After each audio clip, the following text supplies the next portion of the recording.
couldn't do it. I had the sword in her neck, I just couldn't. I know. The others. When you didn't come back, we weren't looking for you. We found your tracks fast enough. But they found us before we found you. They died because of me. See that it wasn't for nothing. Whoa, shit. I did not know. And how did you accomplish this marked drop in thievery? Me and the lads rounded up all the known thieves. For questioning? No. It's just the unknown thieves we need to worry about now. We talked about this. Aye, we talked about it. Have you ever been in a city under siege? Maybe this part's not in your books. See, it's not the fighting that kills most people. It's the starving. Food's worth more than gold. Noble ladies sell their diamonds for a sack of potatoes. Things get bad enough. The poor start eating each other. The thieves, they love a siege. Soon as the gates are sealed, they steal all the food. By the time it's all over, they're the richest men in town. Given the circumstances, my lord, I believe extreme measures are warranted. Ah, that is super smart. That's good. Okay. Thrilling subject. Bronn's got we don't know anything about his backstory. Wasn't a better writer. How does he know all this? If you find something you're not supposed to, best thing to do is pretend you've never seen it. That's a Night's Watch cloak. It's been here a long time.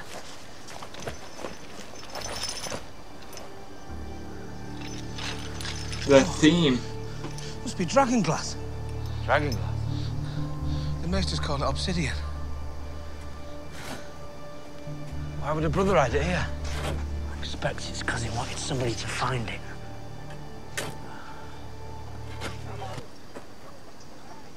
Jaqen Hagar.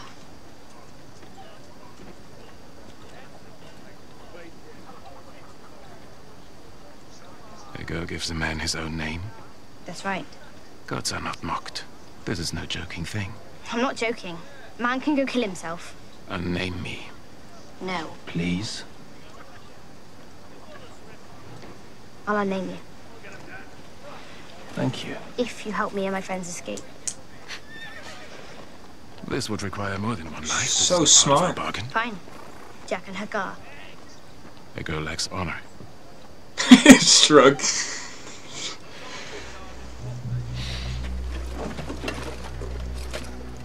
If I do this thing, a girl must obey. A girl will obey.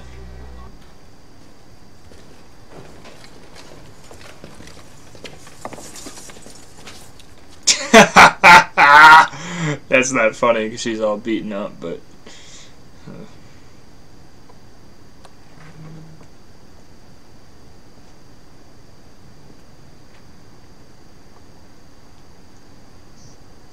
sorry they hurt you. You must be brave. Oh, jeez. I promise. Will free. That's the one he gave the 2 coins to, right? Never. Right now, oh wow, that's very good. That was the one that was with Master Pycelle.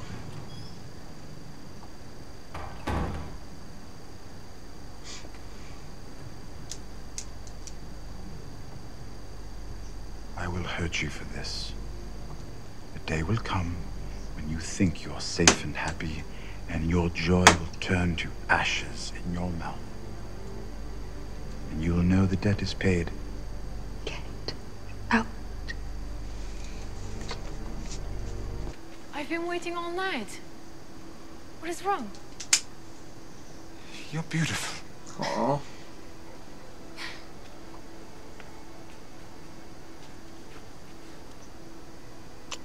Then why do you look sad?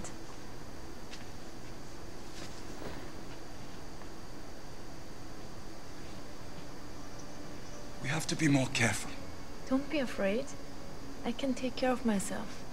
There are people who want to hurt me. I know. I won't let them. I'll cut off their faces. I will.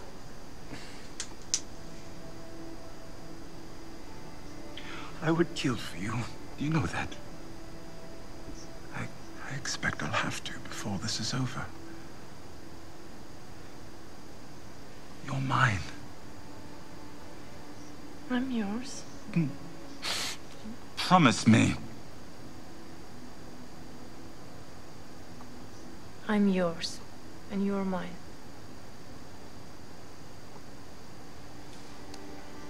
That's really sweet. Who surrender will be allowed to return safely to their homes. A touch of mercy is a virtue, Your Grace. Too much? Many Ironborn, with the exception of Theon Greyjoy. He betrayed our cause.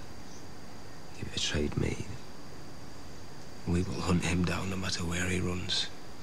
I expect his countrymen will turn on him the minute they hear the offer. Your pardon, my lord. Your grace. My lady. How am I? I've had to arrest my mother. The Lannisters have my sisters. The man I considered my closest friend has seized my home and my brothers. I'm fighting a war and I don't know if I should march south or north. I'm sorry. It was a stupid question. I'm sorry. No. Forgive me. You're being kind. I have no rights. You have every right. You're a king. That's not the kind of king I want to be. What kind do you want to be? I don't know. The good kind?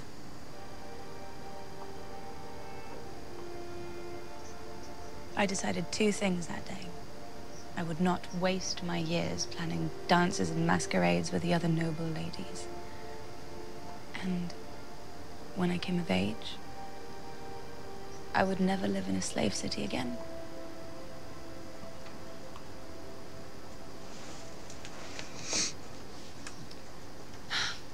I'm sorry, Your Grace. You told me of your problems and I blathered on. I don't want to marry the Frey girl.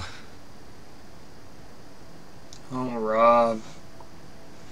I don't want you to marry her. Trust him. You trusted him to fight with us and you set him free and he ran. I want to go back to the kitchens. Shut up. Stay here if you're afraid. Harry, don't!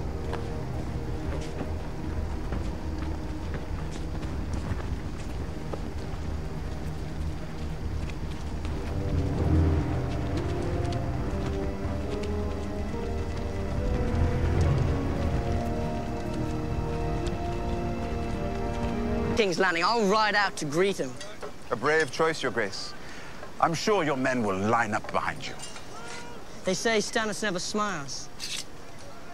I'll give him a red smile, from ear to ear. Yeah, he's fine. Imagine Stannis as I'm a great king. I heard a song, all the way from Karth, beyond the Red Waste. Daenerys Targaryen lives. The girl at the edge of the world is the least of our problems. She has 3 dragons. But even if what they say is true, it'll be years before they are fully grown. And then there'll be nowhere to hide. Great use of music. Wow. One game at a time. That's great foreshadowing there, and then it wow, phenomenal. Then double back. Walk through the stream to throw off the hounds. Thought this would be the last place they'd think to look. You're right. So far. Who was that out there? Hung up at the gates? Must have been the farmer's boys. Yes, I knew it. Kill So sad. Burn them. And pass them off as the little lords. They mustn't know. Bran would blame himself. They'll never hear it from me. The little lads have suffered. Yes!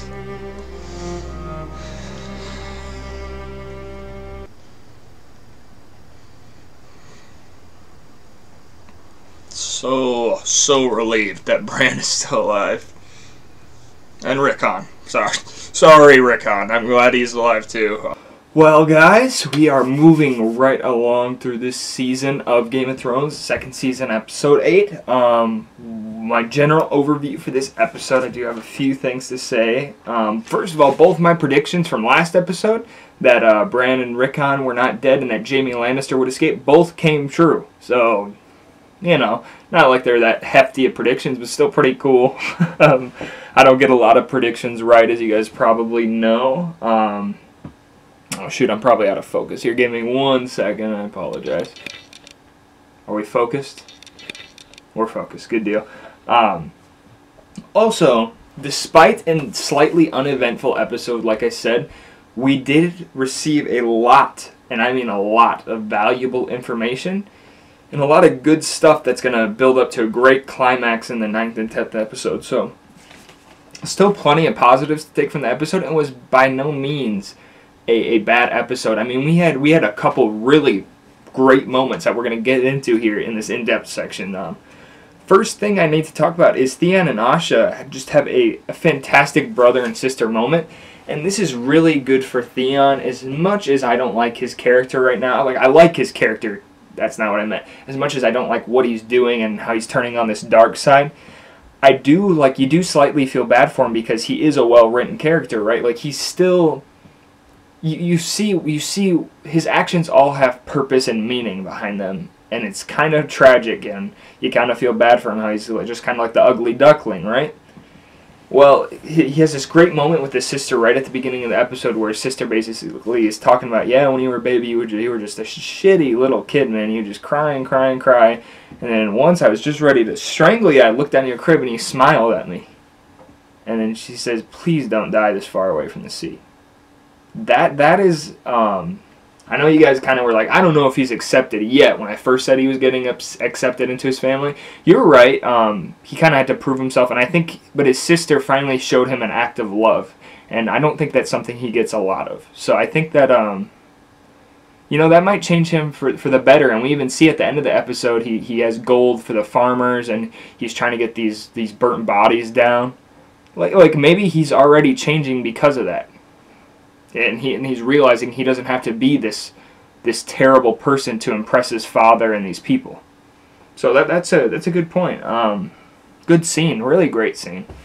Okay, so let's talk about Catelyn's decision to let the Kingslayer go in return for her kids. First of all, we have the dramatic irony to know that they don't even have Arya. So there's that, and on top of that, the fact that she would believe that they're actually going to give her Sansa is a little far-fetched, but the reason why the decision makes sense for her character is because she is a mom, and she's a Stark. Two very important things. A mother, like even Cersei says, a mother will always love her child. Catelyn's like, she's without all of her children. She even says she doesn't have Riddick, she doesn't have Bran, she doesn't know what's going on. Theon, you know, he's got Winterfell and Sansa and Arya. She's just a mess as far as moms go, right? And it's a decision that makes sense, and I think a lot of viewers would be like, come on, we need it. And even that was my initial reaction, but it completely makes sense where she's coming from. It's completely human, and it makes a more realistic story. Segueing on from that, I don't have much to say on that decision just because it's pretty, you know, she's a mom. She loves her children. She wants to do anything to get her children back, and she's taking the easiest route possible, even if it is her being a little bit stupid, right? We do a lot of stupid things for people we love. That's just a fact. Segueing off of that, though, Robb Stark, we see him with Theon attacking Winterfell, his mom kind of going behind his back and letting their one-up on the Lannisters go. He's kind of facing his first conflict as a warlord, as a commander. Not that he hasn't had to, you know, I mean, he had to take over an army from his dad, Ned Stark, who's one of the most respected men in the North, and he did it very well. So he has overcome challenges before, but he's facing even more challenges.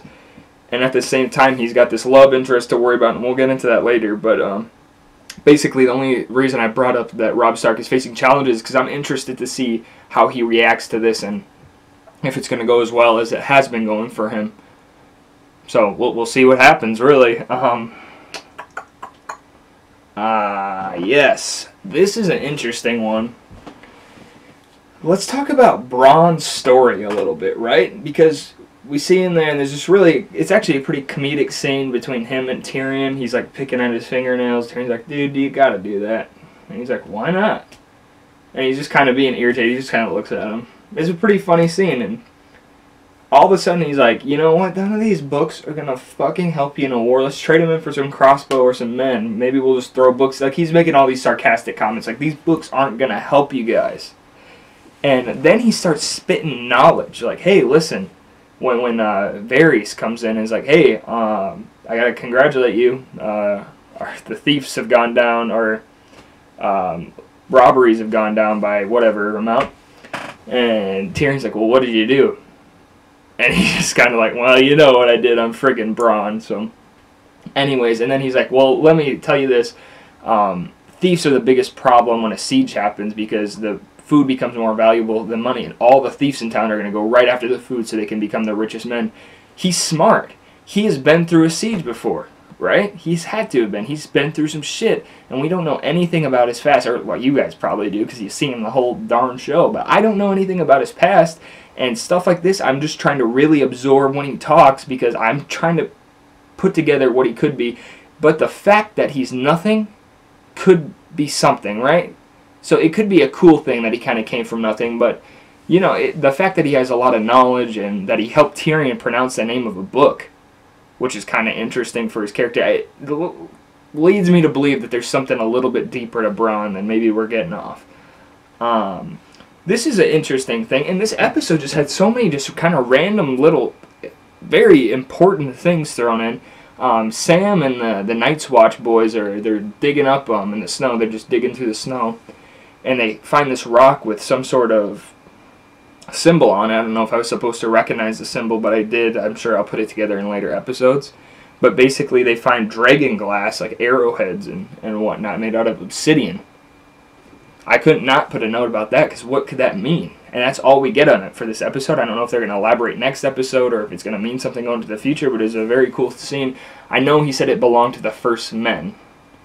So, and that makes sense, because they're beyond the wall, so that's a really cool scene. I thought there was a great theme playing in the background. I wasn't able to match to what it was, but I'll go figure it out after.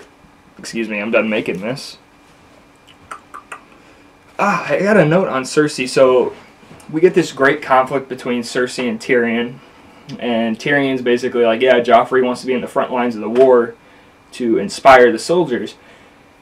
And I think Tyrion, and I don't know this for sure, but I think Tyrion really is coming out of a place of love almost, or just necessity. With Marcella, he sends her away to keep her safe, right? And it was something that needed to happen. I know Cersei was upset about it, and, you know, it broke her heart because it's her kid, but, like, Tyrion was doing that out of pure necessity and out of protection. Now he's got Joffrey. He wants him to be fighting with his men in the front lines. Joffrey wants it too, and Cersei's like, no, because it's their kid. No one wants their kid to be fighting. But Tyrion's like, listen, if you want these people to back him, this new king, he needs to be out there. And I think he's absolutely right, and I think Cersei is thinking that Tyrion's doing this on purpose just to spite her. And I don't get that from Tyrion. I don't think he's doing that at all. And I think Cersei is just... She loves her kids, just like Catelyn does. Catelyn made a stupid decision because she loved her kids. But the difference with Cersei is she reacts in a completely different way by capturing Tyrion's, lover and torturing her.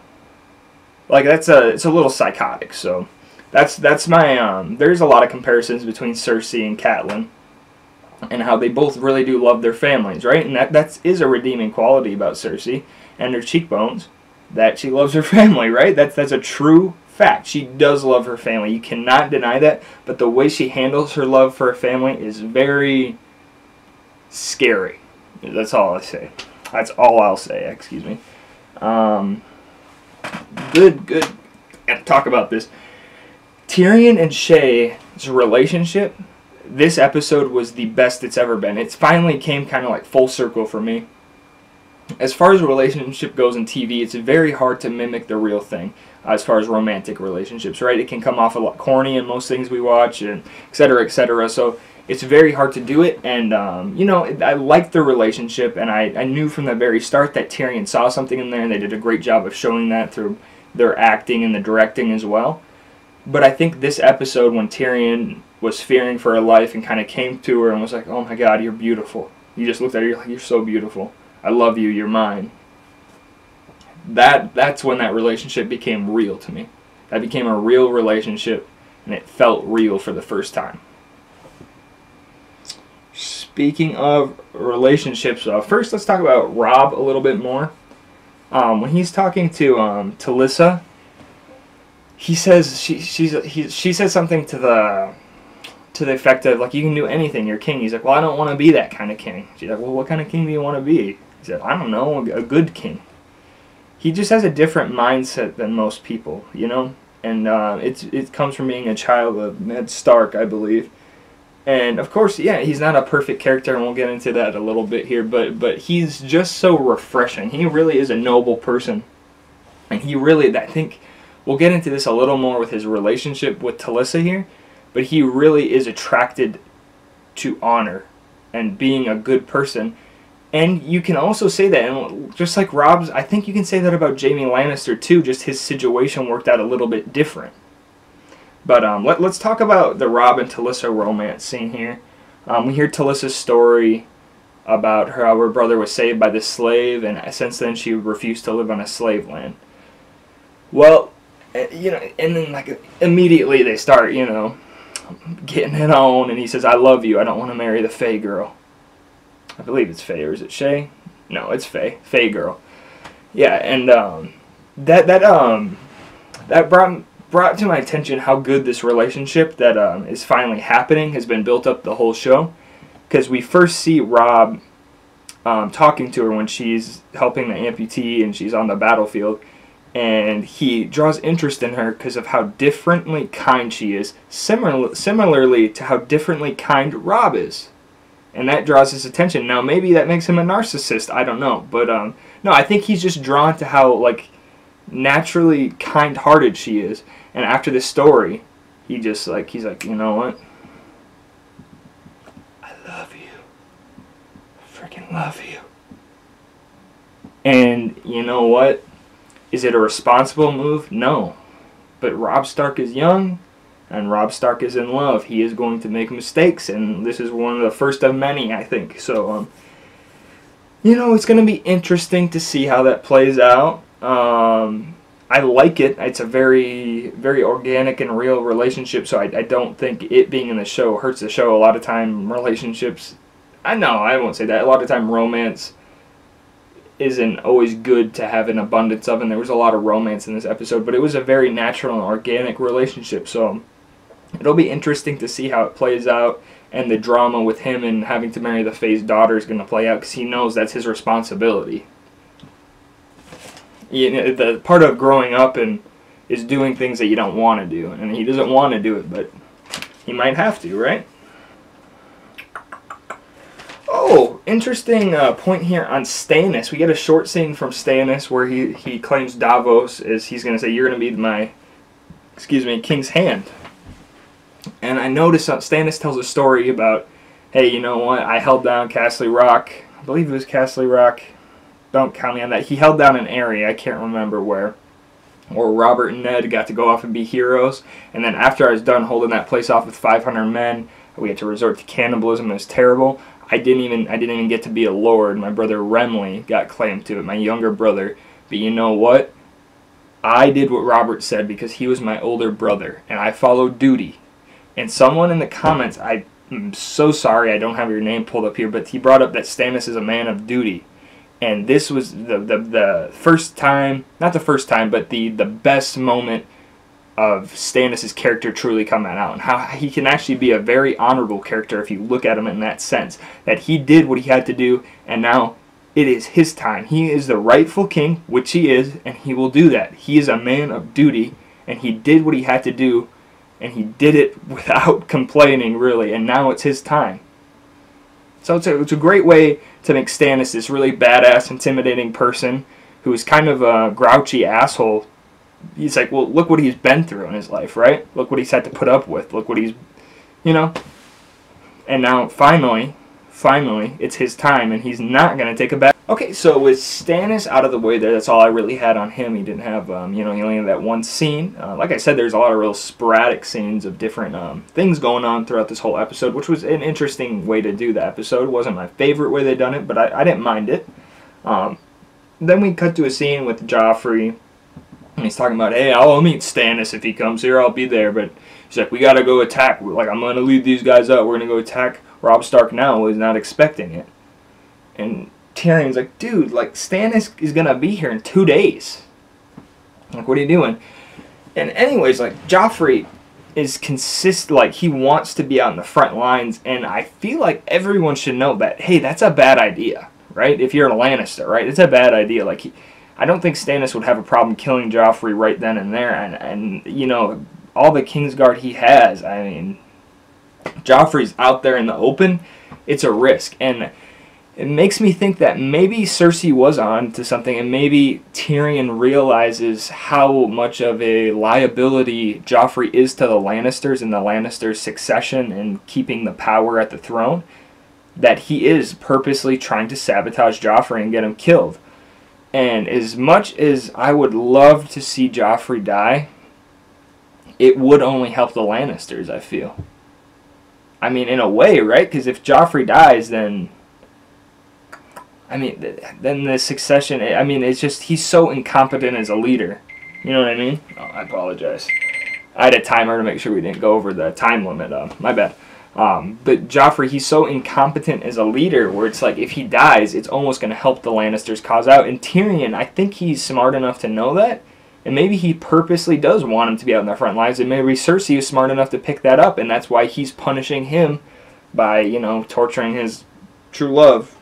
Or what she thinks is his true love. But just a real thought there. Nothing more than that. I had a couple context clues to guide it. But, you know, it does make sense a little bit. So just wanted to bring it up. Oh, we had a really cool moment here. So Varys, he brings up him and Tyrion are having a real casual conversation about, you know, Daenerys, she's still alive out there and she has 3 dragons, and, you know, who knows, it'll take a while for them to be full grown, so we don't have to worry about it. And while this conversation is going on, we hear the Targaryen theme playing in the background, and then we hear Tyrion say a really great line. He says, "One game at a time." And then we transition over to Daenerys and Jorah. Really good stuff there. That was an excellent form of editing, and just that whole scene went together really perfectly. Great line, great music, great acting, great editing, great directing. So, you know, when you get moments like that, you just got to bring them out, because I think in an episode like this where maybe not a lot of exciting things happen, a lot of this stuff can get overlooked, and that was really one of the better moments as far as a collaboration of all these other elements coming together to make a spectacle of a scene come together. It was a really great moment, so it's nice to pick that up. Now Daenerys, she didn't have too much going on. Unfortunately, I didn't have many notes on her. This situation with her and Jorah, where Jorah's like, "Hey, I'm gonna protect you. Like, that's what I'm gonna do."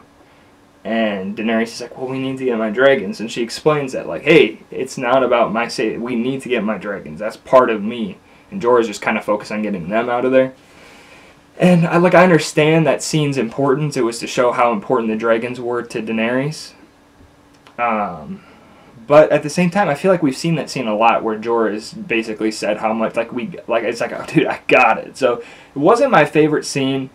Maybe you guys can explain it a little bit better to me. It's not like it deterred from the show anyway. I just felt like I've heard it all before, if you understand what I'm saying. But anyways, they did talk about the dragons are in the House of Undying. Like, I just had to write that down, because the House of Undying, talk about world building. There's everything in Game of Thrones. Now, there's a haunted house with a warlock. I just had to write that down because I wanted to say that. Like, come on. It's such a great story, man. They're everything. We got pirates, we got warlocks, we got ancient cities, we got dragons, we got dire wolves, we have the king over the wall, who's a king of all these wildlings. It's just it's a huge world, and man, that's I just had to talk about it a little bit. I love talking about how great Game of Thrones is. Special highlight. I'm going to start doing these at the end of all my in-depths where I just talk about a couple things here. The first one is just a special highlight, either highlighting the directing, where I'll show you a scene real quick, or some other aspect of creating a TV show. What I wanted to highlight is Michelle Clapton, the lead costume designer of Game of Thrones, as some of you probably know. I never have given her credit, and man, if Michelle Clapton, if somehow she sees this, I am so sorry. You are masterful. I know you've at least been nominated for awards. I hope to God you've won, because this is such, I mean, you had such a task ahead of you. And the reason why I thought of this is because when I saw the Lord of Bones with the wildlings, I was like, damn, that's a good costume. Then I kept realizing, like, man, like when you see Sam and some of the Night's Watch people, their teeth are all messed up, and I'm like, wow, that's really good. I don't know if that's makeup, but I'm sure old Michelle Clapton helps with makeup too, and costume as well. But man, I love it, and that's a nice thing. I am a person who's big about excellence, right? I really like excellence. I like to see something that is better than it's ever been, right? I don't like, because yeah, like the underdog stories are great, but that's because the underdog achieves excellence, and I'm not in for mediocre, I'm not in for average. I can go watch mediocre and average any day. I like to see something that's done bigger and better. Sure, I can watch a show that has great directing and get great acting. There's a lot of those shows. But we're looking at a show with great music, great editing, great cinematography, great makeup, great costume, and I just had to give Michelle Clapton this shout out for her costume design here. I can't believe I haven't done it before, and I am so sorry. It's amazing. You're taking this this huge book by George R.R. Martin where everything is so specific, where he does a lot of world building, like more than the show even does. Like, just he goes into everything, all the logos that are on the ends of the sword, and she kills it. The Greyjoys have great outfits. Specifically, what I love, like I said, Lord of Bones. When I saw him with the oh man, looked phenomenal, right? The teeth, I like the teeth, and then the Lannisters. Every time I see the Lannisters, specifically Tywin, she did a fantastic job with him, and the directing did a good job. One of my commenters pointed out how they shot him when he first came in on the horse, when Arya first sees him, from a lower angle to make him look even more intimidating, which is cool. But the way he looks with his red cape and he always looks great. All these characters always look phenomenal. And Jaime Lannister in the prison cell. If you can make a guy who's that handsome look that ugly, that's what I gotta say. Big round of applause. So thank you so much, Michelle Clapton. The next thing we're gonna do at the end of these episodes is, I am a big fan of acting. It makes shows for me and it breaks shows for me. Fortunately, Game of Thrones they're pretty good with acting. But I want to do a highlight of actors or actresses or both every episode, and this one, Peter Dinklage and Cybele Kekili, I believe her name is, this actor Shae. The romance scene between Peter and Cybele was just very well done and very real.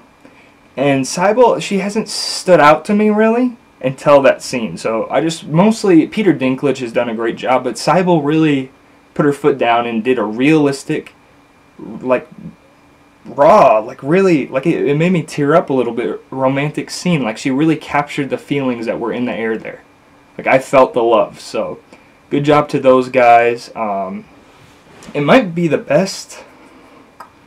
Yeah, that was probably the best I've seen romance done in a long time between Peter Dinklage and her. They had a very great chemistry in that scene. So but anyways, guys, I think that's all I got to talk about. Thank you guys so much for sticking around and listening to this long in-depth. I hope you enjoyed it, and I hope you have a great rest of your night. Peace and love. I'm out of here. Make sure you share the vid.